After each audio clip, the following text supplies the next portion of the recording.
On a tous l'impression de voir le monde tel qu'il est, n'est-ce pas? Et pourtant, notre perception est incroyablement limitée. Aujourd'hui, on va explorer comment de nouveaux outils, et surtout l'intelligence artificielle, peuvent nous aider à voir bien au-delà de nos propres filtres biologiques. Allez, on plonge dedans. On commence direct avec la question qui fâche un peu. Comment est-ce que quelque chose d'artificiel, de créé de toutes pièces, pourrait nous donner accès à plus de réalité? Ça paraît complètement contre-intuitif et pourtant c'est exactement ce qu'on va décortiquer ensemble.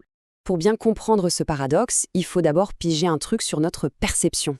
Ce n'est pas du tout une fenêtre transparente sur le monde, non, c'est plutôt un outil de survie qui a évolué pour nous aider à agir vite et donc à ignorer tout ce qui n'est pas utile là, maintenant.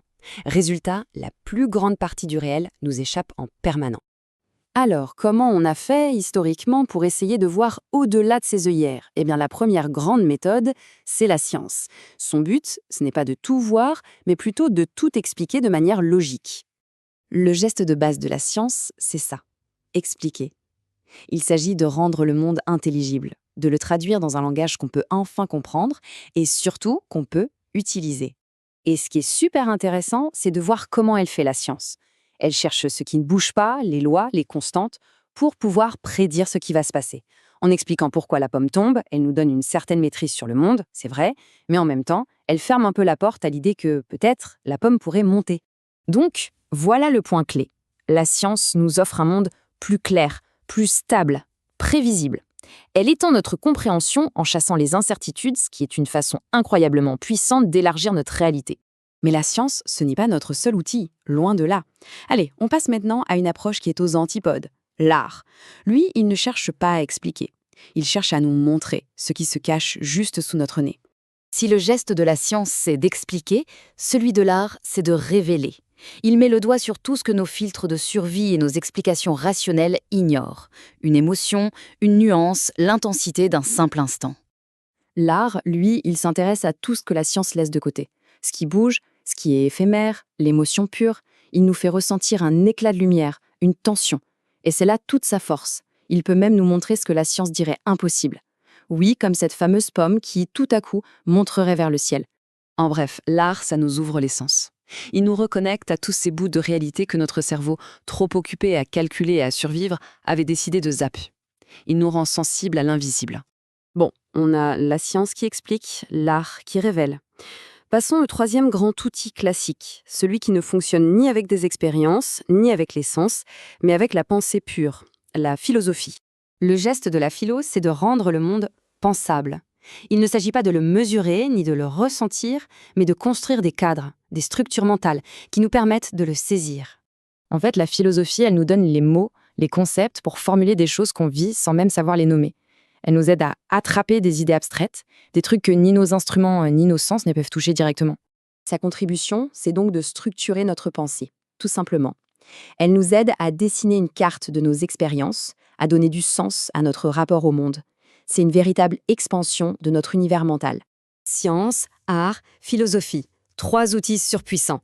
Mais aujourd'hui, il y a quelque chose de nouveau qui débarque. La question c'est, comment est-ce que ça peut nous pousser à voir encore plus loin?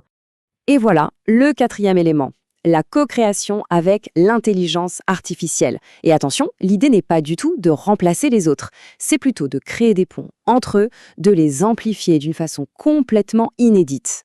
Le rôle si particulier de l'IA, ce n'est pas de nous donner sa vision du monde, non, c'est d'agir comme un catalyseur. Elle connecte des idées qu'on n'aurait jamais mises ensemble, elle amplifie nos propres capacités et surtout, elle fait résonner ces 3 grands domaines entre eux. Et ça, ce point-là, il est crucial, parce qu'il montre un vrai changement de mentalité.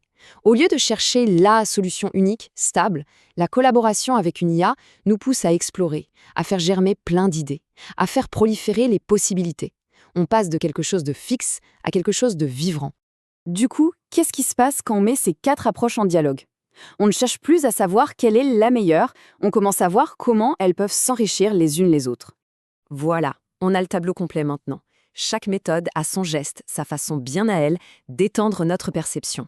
La science explique, la révèle, la philo rend pensable, et l'IA, elle vient connecter et démultiplier tout ça. Et c'est vraiment ça, l'idée centrale.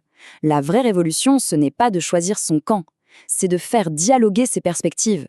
L'IA peut devenir une sorte de chef d'orchestre de ce dialogue entre le scientifique, l'artiste et le philosophe qui sont en nous.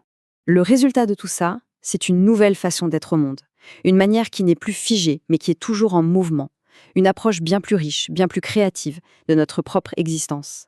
Imaginez un peu le truc, un flux constant où notre perception directe, notre compréhension scientifique, notre imagination d'artiste et nos nouvelles capacités de co-création avec l'IA s'alimentent les unes, les autres, sans arrêt. C'est ça l'horizon qui s'ouvre.